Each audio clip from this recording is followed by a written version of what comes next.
Welcome back to Fight Conversations. We're live again for Brandon Moreno against Jussier Formiga.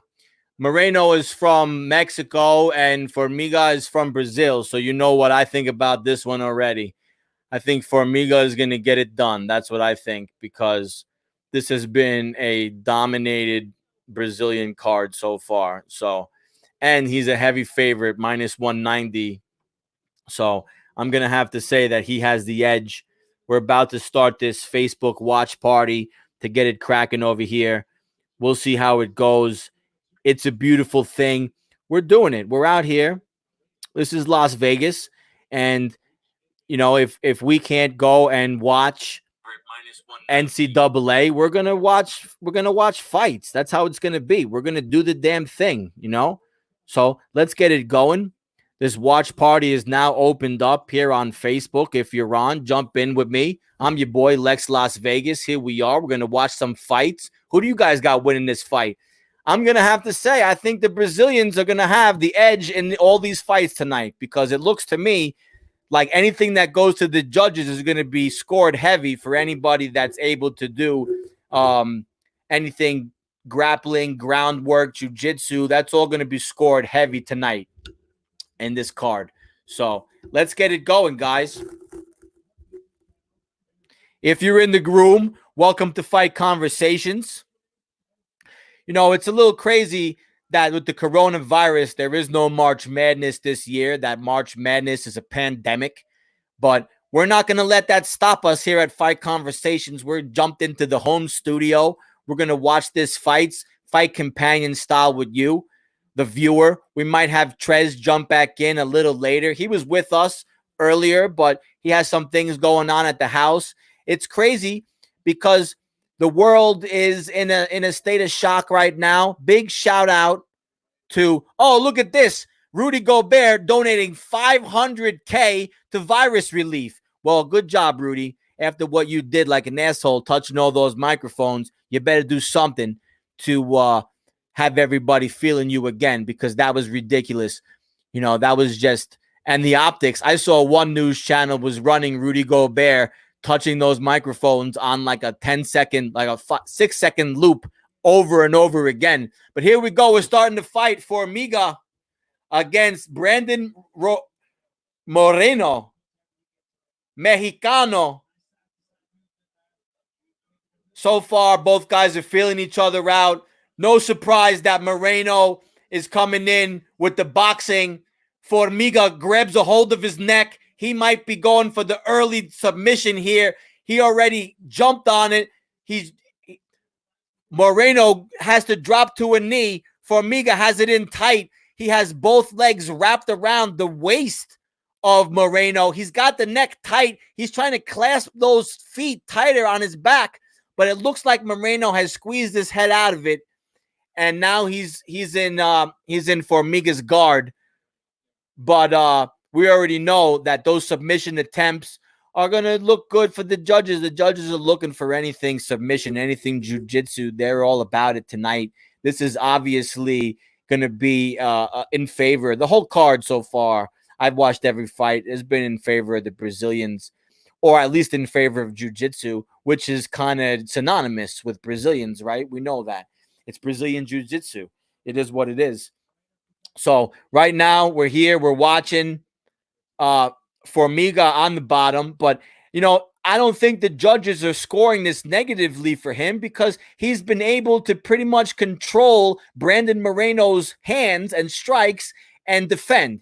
And Brazilian judges will positively judge that defense. He grabs a hold of the arm. He's trying to put him into some kind of an armbar here, but Moreno's defense is good, and he scrambles and he gets out of it, and he's back into the guard. Right back into the guard right now. What are we going to see from these fights tonight? I mean, I don't know. I don't think we're going to see that many knockouts. I'm just going to take a guess that part of the whole element that brings knockouts is the crowd. The roar of the crowd, the excitement, all of that. I think that has a lot more to do with knockouts. I think we're going to see more fights go to the decisions. I feel like more fighters are really not going to know where they really are on the scorecard based on, there's no memory of when the crowd was cheering or not. I mean, this is literally uncharted territory because of the coronavirus. This coronavirus sucks. It has ruined March Madness 2020, and it has given us arenaless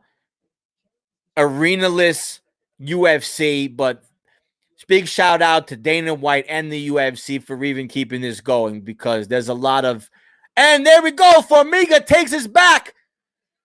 Wow, Formiga is just a monster on the ground. He went from having Moreno in his guard to reversing, and now he's got side control of Moreno. I mean, as far as the way these fights have been being scored by the judges, I think Formiga is doing himself a ton of benefit here. What is the next move here for Formiga? It looks like he's resting. I don't know what's happening here, what he's doing. Is he trying to work? Is he not trying to work? I don't understand. He looks like he's just laying on top of Moreno. Is he working that? See, but the thing is, it's a bad camera angle, so he might be fighting the hands on the other side, and we just can't see it. Now it looks like, okay, so now he's got his hands clasped, and he's trying to put pressure, but it was a stalemate, so rightfully so, the referee stands them up and fight. Here we go. This is definitely better for Moreno, who looks like he's a better boxer coming in Mexican style.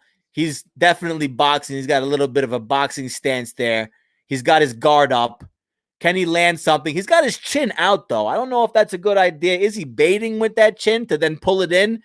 But he got a takedown. Formiga gets right back up. Will that even count as a takedown? I don't know. That was more like a bouncing right back up, like immediately. So I don't think that was enough to win Moreno the round. I'm going to have to give that round to Formiga. I would be shocked if that was a 10-8 round. But, I mean, in the last fight, we saw two 10-8 rounds. When's the last time you saw two 10-8 rounds? And I don't know. Ever? It's ridiculous.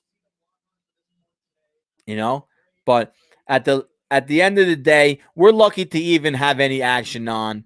UFC, thank you so much for keeping this going and allowing us to have this ability to have some sports on today, because otherwise ESPN would be running 30 for 30s all day long today. We'd be seeing news, maybe some soccer matches. I don't even know, are they even playing soccer games anywhere? I know some friend of mine hit me that there was a soccer game somewhere, but I don't know, man. I personally think that this UFC event may be the only sporting event of the night. So if you're at home, even if you don't have ESPN Plus, tune on in to regular ESPN, because the fights are on regular ESPN. So let's get it going here. Round 2, Formiga against Moreno. Brazil against Mexico. I don't like the way that Moreno keeps his chin out. I think that's a problem. I like keeping your chin a little down. I understand in boxing, maybe if you're a counter puncher, you want to lean it out there and then weave it back. He did just duck under a right hook from Formiga that if it would have landed would have been disastrous. But I'm going to guess that Formiga is going to try to take it to the ground again. It's definitely a boxing style that Moreno is trying to use. Trez, you would love this, bro. Trez, you would love the boxing style of Moreno. I know you like Mexican fighters, but just the way he has his chin out there, it's very dangerous. I would say maybe a question mark kick could maybe catch him right on the chin, but Formiga goes in with the spinning back fist. It doesn't work out. Moreno steps in on it. They have a little bit of a clash, and then they split back up. I don't know what to say about this fight so far, except for the fact of what we've already been saying. What happened? An eye poke? Looks like an eye poke to me. It looks like Moreno got a poke in the eye from Formiga. Let's take a look at that. Moreno has some kind of nasty cauliflower ear. I never even seen an ear like that where it's like split in half. Wow, that looks crazy. But he can't see nothing out of his left eye right now. He can't see anything out of his left eye. He's complaining. His right ear is a mess though. But yo, if you're a fighter, you wear that like a badge of honor. And chicks that dig fighters, they like cauliflower ear, so don't worry about it. You'll be fine, bro. And what do you care what I think about your ear? Who the fuck cares? It looks painful though. It just looks painful. So that would tell me by the amount of cauliflower on his ears that he's a wrestler. He's a wrestler. The way he sticks his chin out, I don't think that is a good idea. I would say his chin out would be perfect for like a front kick. Like a front kick right to the chin would knock him the fuck out. But it looks like Formiga gets another takedown.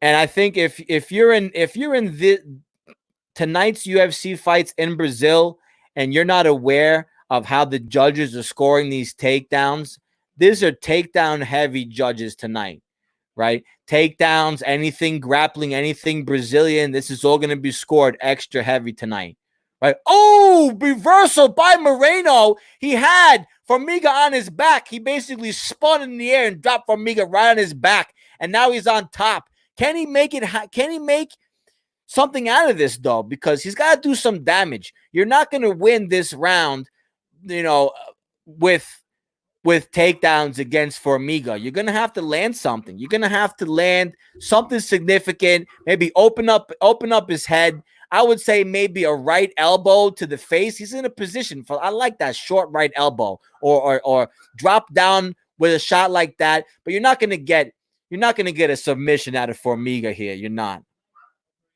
You're just not going to get it. But I definitely have to say that no crowd is definitely affecting it. No crowd is definitely a factor.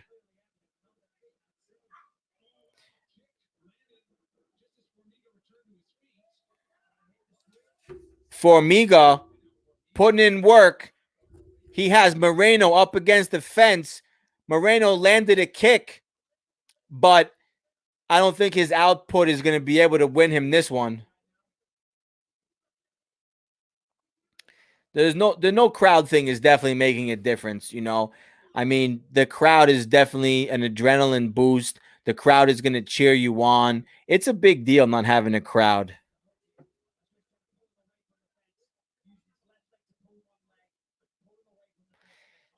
Yeah, it's definitely an issue. So we've got about a minute left in this second round. Stalemate up against the fence. This referee has already broken the fight up several times. This whole card has felt like it's a little bit of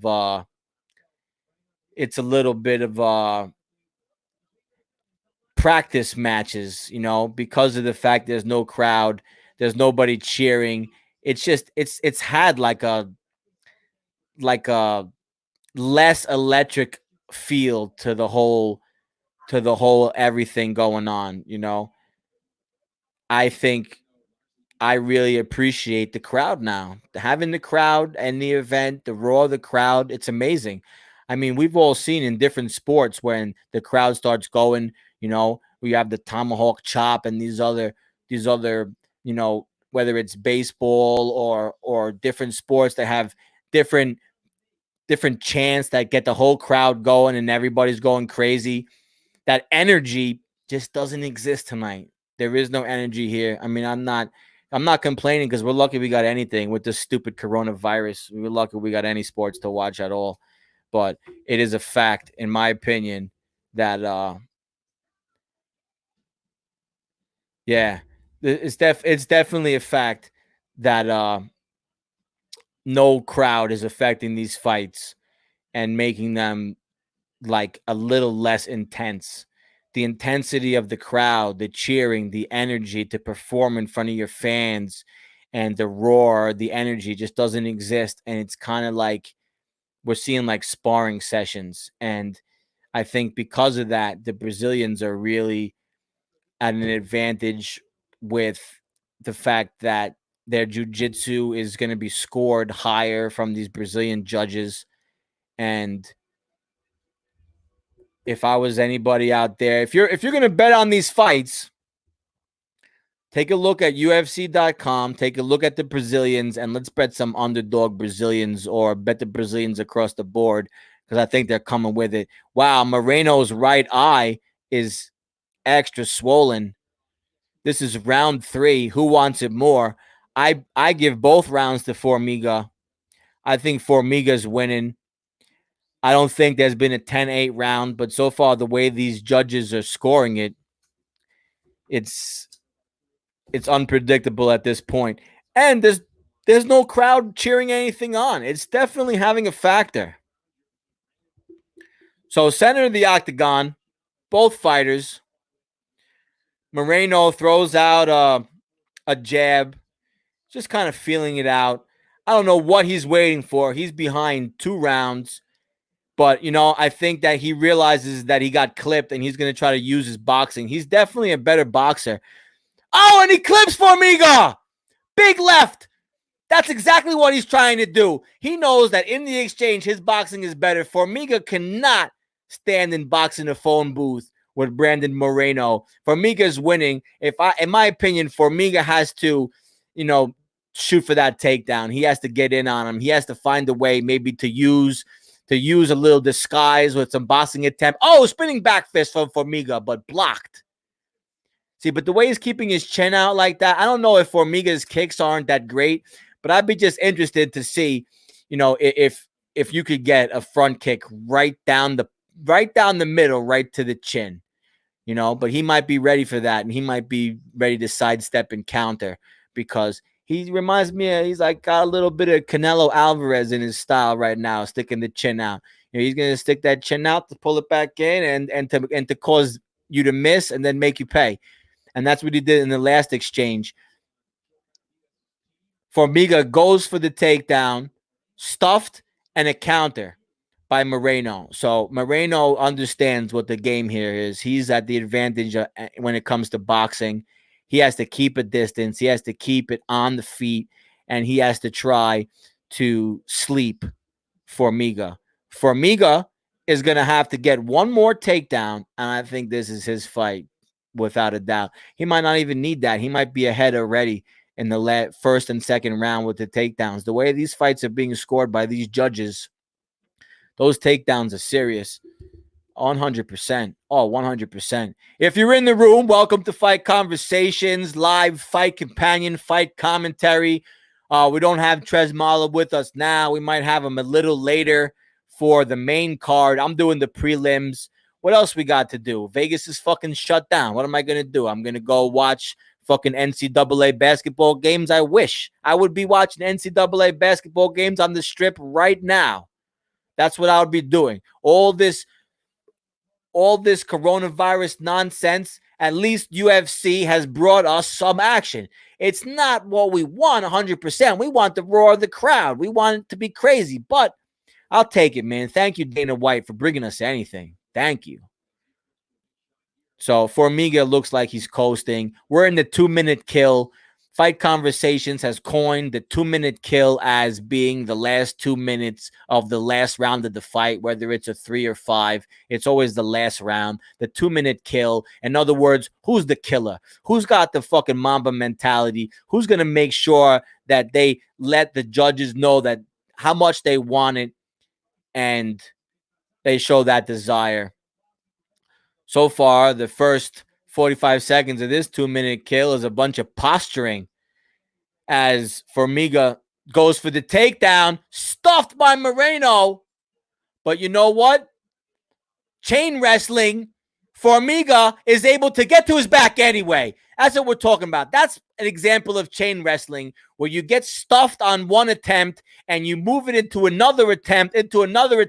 And like that, I think clearly Formiga has cemented this fight for himself. All he's got to do is ground and pound for the next 40 seconds. That last takedown, that won him the fight.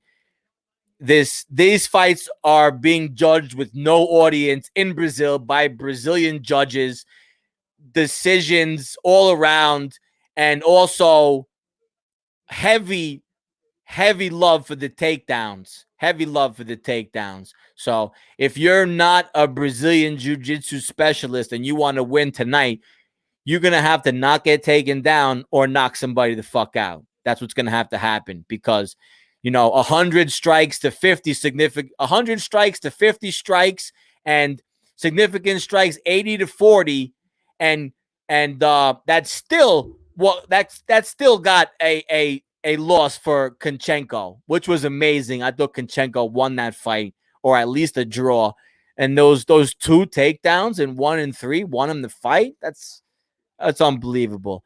But I'm going to say this is an easy one for me to score. Formiga all day in this one. Formiga, I'm going to give him. He got takedowns in all rounds. I think Moreno did a little more work in round 2. I think I might give it, 29-28, but I could see 30-27 for Formiga. That's what I'm going to guess. I'm going to hear a 30-27 for Formiga because that's the way these judges are judging these fights. Takedown heavy, defense heavy. As long as your jiu-jitsu is on point, you're getting points in the scoring. That's what it seems like to me so far. Let's see what we get. If you just joined the room, welcome to Fight Conversations. We are going to the judges' scorecards now for Brandon Moreno versus Jussier Formiga. I got Formiga winning this one easily. 30-27. 29-28 and 29-28. So 2 judges scored it like me. Wow, look at that. And they gave it to Brandon Moreno. Unbelievable. Unbelievable. I don't know how that happened. I can't even believe that. I don't know how he got that fight. I can't even believe that. How did that happen?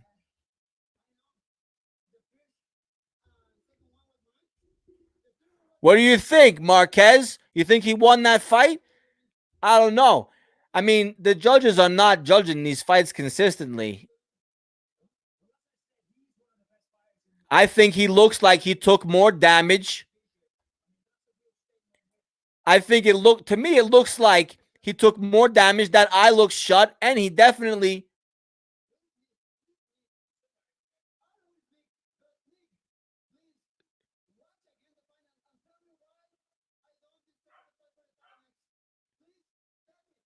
So weird calling somebody out in an empty octagon, in an empty arena. So weird. I don't know. I didn't. I saw that he definitely got there with a bunch of his strikes. I thought that Formiga did enough to win that fight by the way the judges have been scoring it. That was really surprising. Let's take a look here at the strikes. Well, that's why they only gave Formiga the 1 takedown. They only scored him the 1 takedown. And in terms of total and significant strikes, it was a lot more for Moreno. It's really hard because the way they scored the last fight, it seemed like they were super heavy with takedowns. And I just want to say again, they're showing it all over the screen here on ESPN that Rudy Gobert has donated $500,000 to coronavirus relief. So thank you, Rudy Gobert, but you fucked up, bro. You shouldn't have touched all those reporters' microphones and spread the coronavirus or been so careless the way you were. But you know what? People make mistakes, and I have to say, it's a very, very good thing that you've donated $500,000 to help this problem because of your involvement. I saw a lot of players donate $100,000. I saw Zion Williamson donated $100,000 to the workers at the arena of his home arena. Also, Giannis Antetokounmpo also donated $100,000. There's a lot of NBA athletes that are doing the right things, donating big money. And I think it is the right thing that Rudy Gobert donated $500,000 to coronavirus relief because He was careless with it, and this is a good way for him to make up for it. Put your money where your mouth is. Rudy Gobert is doing that, and that's impressive. Not a lot of people do that. That's a lot of money. That is $500,000. It is. So at the end of the day, I think we can all learn from what Rudy Gobert did, touching all those microphones. That was ridiculous. And but back to this last fight, I'm just shocked. I'm shocked this Mexican dude got that win. Because, all right, look, I know he landed some nice strikes and he was boxing and he was hitting them. But the way the previous fights on this card were scored, takedowns and grappling was just scored so heavy. And I didn't see what they saw that that would win Moreno 30-27 over Formiga. I mean, I don't know. That was a little fishy to me there. What do you guys think? What do you think? I don't know. I'm going to say that I think it's time for the main card, right? That was the last fight of the prelims. Is that true? Let's take a look. I think that might have been the last fight of the prelims. But yeah, I don't know. I would have given that fight to Formiga. I think he looked shocked when he lost that fight. It's hard to tell. These are hard fights to score. The judges don't seem like they're scoring them the same across the board. It seems like some fights it's all about the takedowns, and this one it was about striking. I mean, I think that Alexei Kunchenko, if the way that last fight was scored, if that was the same way Kunchenko's fight was scored, he should have won that fight also. That's just my opinion. But, now we're going to the main card. And looks like the next fight is going to be Francisco Trinaldo versus John Makdessi. And we'll be right back here on Fight Conversations live stream to cover the next fight. Make sure. Yeah, I agree. The lack of promo for UFC is surprising, but there's just a lot going on right now with the whole world with this coronavirus. So, I mean, who knows why? I mean, maybe it's just because we didn't see it enough because we're not even looking for sports right now. But I'm looking at the arena. It is 100% empty. It's an empty arena. Empty arena. Yeah. Yeah. UFC London today. Yeah. So, all right. So here's the plan. We're going to stop this stream right now and we're going to restart a main event stream. If you're new to the channel, the way we do it is we start and stop the stream in between fights. So I'm going to stop this stream. We're going to come right back. Make sure you subscribe and join me right back here for the next fight because we're ready for this action. And what else you got to do? You're not watching any NCAA basketball. So join me here, Lex Las Vegas, Fight Conversations. Make sure you come right back. I'll be right back in a minute here. Until then,